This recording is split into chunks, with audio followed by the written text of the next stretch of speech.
Gure bigarren gonbidatua 19 urteko hondurastarra da eta duela ia 2 urte etorri zen Euskal Herrira. Denbora gutxian euskaraz hitz egiten ikasi du eta naiz eta bere sorlekuko nortasuna oso presente izan, hemen ikusten du bere bizitza. Biba Ariel Martínez. Kaixo Ariel. Arratsaldeon. Ariel, zu Hondurasen jaio zinen, ze herritan zehazki eta nolakoa da zure ingurua? Ni bai hori Hondurasekoa naiz eta San Pedro Sulakoa naiz, San Pedro Sulan jaio nintzen. Eta nire herria oso polita da, ze gero guk badauzkagu hondartzak eta leku oso polita joateko. Eta ni ez nintzen bizi San Pedro Sulan bertan, baizik eta beste herri txiki baten Kolonia Kosmul izenekoa, zegu deitzen dugu koloniaz, ez da herriak eta da, baina hori.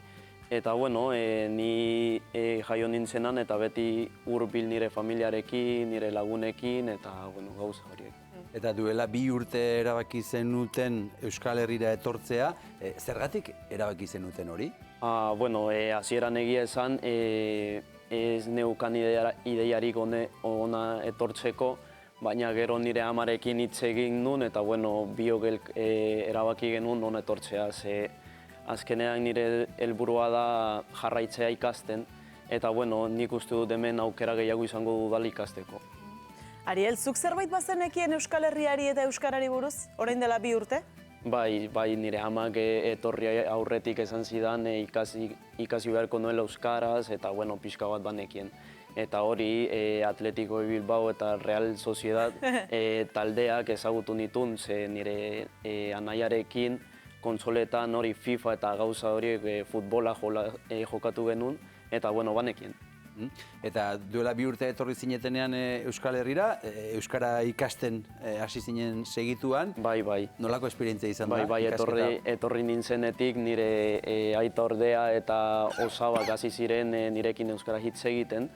Eta hasieran hori ikasi nitun agurrak, kaixo, zer moduz, egunon, arratsaldeon eta gauza horiek. Eta hasieran oso gogorra zen, ze hizkuntza oso desberdina da, erderaz eta euskaraz oso desberdina da. Baina gero eta gehiago harremana ona eta handia izan nuen euskararekin, eta ondo. Eta gaur egun euskarak ze leku du zure bizitzan? Oso garrantzitsua da euskaraz niretzat, ze normalean etxean hitz egiten dut euskaraz nire familiarekin, eta gero kalean saiatzen nahi euskaraz hitz egiten. Eta nik uste dut ja orain oso barneratuta daukadala nik hori euskara hitz egiteko. Eta harremana oso ona daukat, ze euskararen bidez ez dakit harremanak egiten ditut, eta lagunak egiten ditut, eta euskarak aukera ematen dit beti harremanak onak izateko. Batetik Lazkaon egon zara, Maizpiden, hori da. Hor barnetegia egin duzu, eta gero Ataunen ere bizi zara, ezta? Hori da.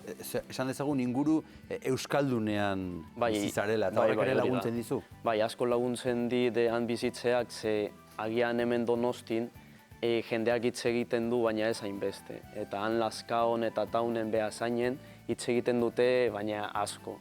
Eta horrek asko laguntzen dit, ze ni ikasten ari naiz, eta nik hitz egin behar dut, eta han jendeak hitz egiten du, eta haiek azkenean lagutzen didate hitz egiten, eta nire familiak ere oso barneratuta dauka hori euskara hitz egiteko. Jo, zu ze herritan bizi zara Euskal Herrian? Zer? Ze herritan bizi zara, nun bizi zara? Nun, Hernani. Eta zure inguruak laguntzen dizu euskaraz hitz egiten eta ikasten? Lagunekin, bai, kaleetan, dendetan, depende, bai. Hondurasko bizimodua, Ariel, eta Ataungoa edo Euskal Herrikoa nahi bali baduzu, zertan desberdintzen dira?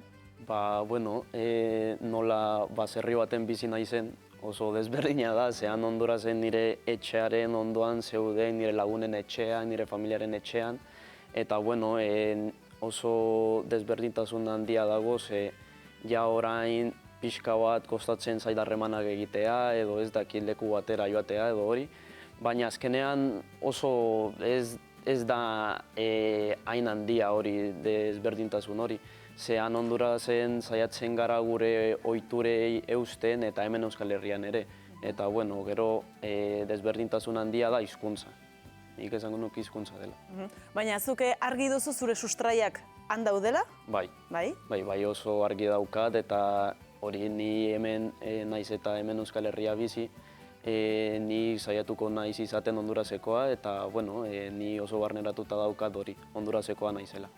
Hemendik urte batzuetara zure burua Euskal Herrian imaginatzen duzu? Bai, niri gustatuko litzaidake hemen nire bizitza jarraitzea, ze oso hori euskaraz jakinda, oso pozik nago eta, bueno, nik uste dut hemen aukera gehiago izango ditudala nire bizitza jarraitzeko eta ez dakit lana aurkitzeko eta ikasteko. Mediku izan nahi duzu, ezta? Bai, hori da, nire asmoa da hori. Lan handia da gortan, Bai, ja denbora daukat pixka bat ikasteko eta edo zer gauza egiteko, ze denbora asko da hori ikasteko, ezta. Baina hori nire helburua da unibertsitatera joatea, medikuntza ikastera, eta, bueno, orain hori lanean nago, bai. Eta zuk, ze aholku emango zenioke oraintxe atzerritik Euskal Herrira iritsi berria den bati? Ba, nik emango nioke bati jarraitzea. Ze hasieran oso zaila da, eta nabaritzen da oso zaila dela barkatu, baina azkenean jendeak ere laguntzen du. Jendeari gustatzen zaio ez dakit kanpotarrak entzutea euskara hitz egiten. Ze batzuetan batzuek pentsatzen dute guk ez dakigula euskara hitz egiten, baina guk jarraitzen dugu euskara hitz egiten, eta bere aurpegiak nabaritzen da oso pozik daudela, eta hori nire aholkua da hori jarraitzea eta etengabe gure bitzi ona etortzea, eta poliki-poliki.